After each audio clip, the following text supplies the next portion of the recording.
वफादारी की ओ रस्में निभाएंगे हम तुम कसमें, एक भी साथ जिंदगी की जब तक हो अपने बस में।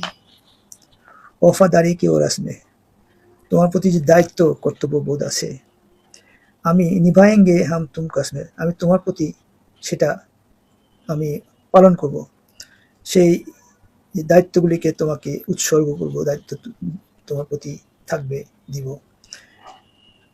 एक भी साथ जिंदगी की जब तक हो अपने बस में, এই যে একটাই জীবন, তাই না? এই জীবন যতক্ষণ আছে, হ্যাঁ, যতক্ষণ থাকবে আমি তোমার প্রতি আমার কৃতজ্ঞতা, তোমার প্রতি আমার সব শ্রদ্ধাবোধ, তোমার প্রতি আমার সব কিছুই থাকবে। কাকে বলছে? প্রেমিকাকে না, আল্লাহকে।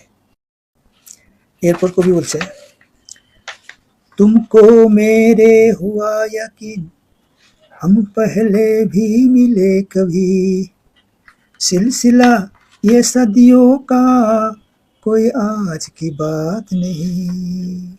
দেখেন, সৃষ্টিকর্তা আমাদেরকে সব রুহকে তৈরি করে রুহের জগতে রাখছিল, আলমে আরওয়া বলে। আলমে আরওয়াতে আমরা সবাই ছিলাম, হ্যাঁ। তো আমরা সেখানে দেখা হয়েছিল, জেনে বলছি যে হাম পহলে ভি মিলে কভি, আমরা কোথাও না কোথাও একসাথে ছিলাম, রাইট? তো সেটাই এখানে প্রকাশ করতেছে, তুমকো মেরে হুয়া ইয়াকিন हम पहले भी मिले कभी, सिलसिला ये सदियों का कोई आज की बात नहीं। এটা আজকের কথা না তো, সে আমাকে আলমে আরওয়াতে রাখছে, আল্লাহ তৈরি করছে বহু আগে, সেখানে ছিলাম, সেখান থেকে আমাদেরকে দুনিয়াতে পাঠাইছে। তো আমরা তো তোমাকে বলি নেই, আল্লাহ তোমাকে তো আমি বলতে পারি, আমরা বলতে পারি না।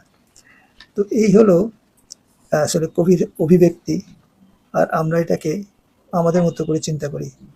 কিন্তু এটা আল্লাহ প্রেমিক আশিকের গান যদি চিন্তা করি, তাহলে কিন্তু আমরা অনেক সহজ হয়ে যায় আমাদের ভাব বুঝতে, কবির সাথে একত্রতা ঘোষণা করতে। তো এইভাবে চিন্তা করলে দেখেন কত সেটা আনন্দদায়ক হয়, কত ইমপ্রেসিভ হয়, হ্যাঁ। তো এই হচ্ছে পুরা কাহিনী আসলে।